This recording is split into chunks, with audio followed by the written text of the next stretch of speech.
Dembélé ayca allez góor gi moo bëri doole góor gi moo bëri doole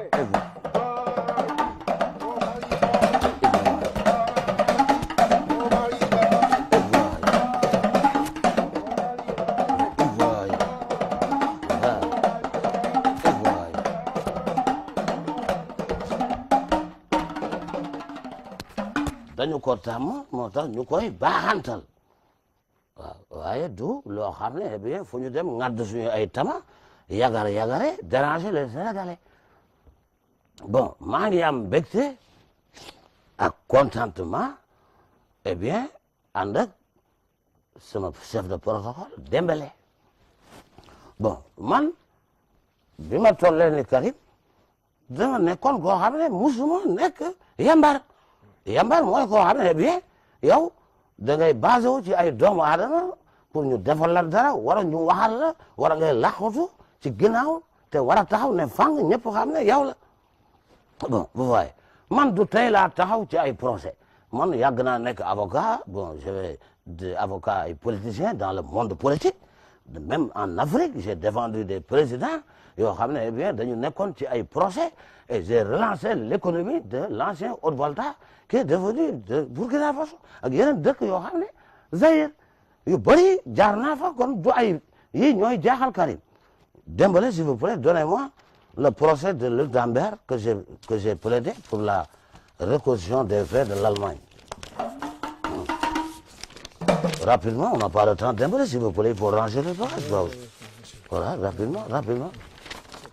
j'ai gagné un procès en 1979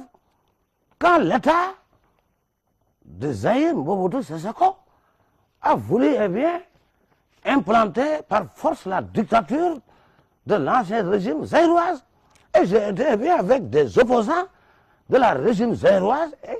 que j'ai plaidé pour la libération de beaucoup de fils dignitaires qu'on avait accusés eh bien, de meurtre et de détournement financier. Et j'ai eu des victoires que je ne peux même pas dire wax yàgg naa plaider li diplôme bu ñu ma jox ci plaider la man dem naa Afrique ay doomu président yoo xam ne eh bien dañu leen tuumaloon ñu jàpp leen toroxal seen ay doom ma dem fa défendre leen ba ëllëg ñu bàyyi leen lii lan la eh bien mooy wane ne pour mën ci doomu jàmbur leneen sa doom am nga loo yaakaar ci moom am na le procès de Luc Dambert le procès de Luc Dambert rapidement je paye pas pour que tu fais comme ça rapide may leen balaa ngeen xam ne maay góor gu dëgër ngeen xam li ma gagné le président de la République bu Allemagne la fédération de l'Allemagne ñi nga xam ne moo jiite Allemagne woon nañu fi un procès financier ci marque automobile boo xam ne eh bien les Sénégalais qui des Allemands qui avaient confié leur argent à un réparateur un constructeur d'auto koo xam ne doon defar oto eh bien ñu yaakaar ne oto yi li mu ci waxoon moo ci am te amul eh bien bi ma ñëwee jàkkaarloo fukki tubaab ak juróom-ñeent vous savez fukki tubaab ak juróom-ñeent et il y avait que des avocats de renom international avocat Paul Pollin l'avocat Martin Sigisi l'avocat africain qu'on appelle Ouedraogo Madaraka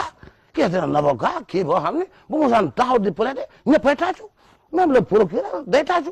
donc man du yii ñoo ma jaaxal dellu Karim Wade a un système de défense naturelle son père eh bien jàngal na ko ne doo buqat Karim melentaan da koy matt du sax oxatu Karim ñeme naa ko bàyyi parc an ci gaynde gi mu fanaan fa ndax fitu gaynde la yor et ku bien ku sa bàyyi doon avocat même boo doonul avocat am nga loo ci for ndax am na ay livres yoo xam ne yu bëri yu ma bind sur la code pénal des pénalisations de l'Afrique moom moo ma ko doon dicté kon li ma koy xamal mooy qu'il peut se défendre lui-même et il va se défendre c'est pas un procès du procès financier c'est pas un procès financier c'est un procès politique parce que sama doom yor na corpulence yor na fulla et bien yor na fayda et il va montrer aux Sénégalais qu'il sera quelqu'un dans ce pays nee naa ko bul jooy bul yërëmtalu bul layalal sa kanam nee leen xujju ñu la xujju ne leen xuju ñu ne la xuju ay nit nañu ngay nit gënuñu la xam dëgin gënuñu la xam mbaxalu soos des choses yoo xam ne les gens pensent que Karim du lekk yooyu da ko lekk son plat préféré c'est le laaxu caaxaan les Sénégalais ne savent pas les Sénégalais savent pas que Karim laaxu caaxaan la gën a bëgg kon bu ñu kenn jël sama doom di ko tubaab lo bu doon tubaab la dama koy tuddee Jean-Marc Marquino Karim waaye benn tur la am Karim et c'est fini et on va montrer que man bu ma toogee ci procès bi ba sama yaram tàng avocat yi nga xam ne ñoo ko war a plaider procès bi bu passé 2 heures de temps te libéré wuñ sama doom danaa yëg ne leen article 12 code pénal 16 loi 45 du détournement des biens folie et de la spoliation des détournements économiques pour redresser un pays il faut pas tuer l'économie par l'économie l'économie est déjà morte et pour tuer cette économie et il faut pas prendre des gens qui sont des lijjantikat international Karim tubaab yi ñoo ko bëgg naar yi ñoo ko bëgg dafa am xam-xam am wërsëg dafa am wërsëg am du je n'ai rien à perdre ah je n'ai rien à perdre kon moo tax ma ne on va gagner et on va gagner ce procès kon góor gi et voilà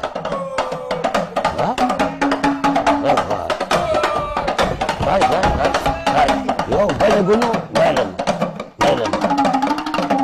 may leen ma yow gañe guñu ngay fecc ah yii mooy umaate renvoie les dossiers ci ginnaaw aca dellu kon tous les Sénégalais je vous donne rendez-vous jeudi bu soobee yàlla article 245 sur la loi 1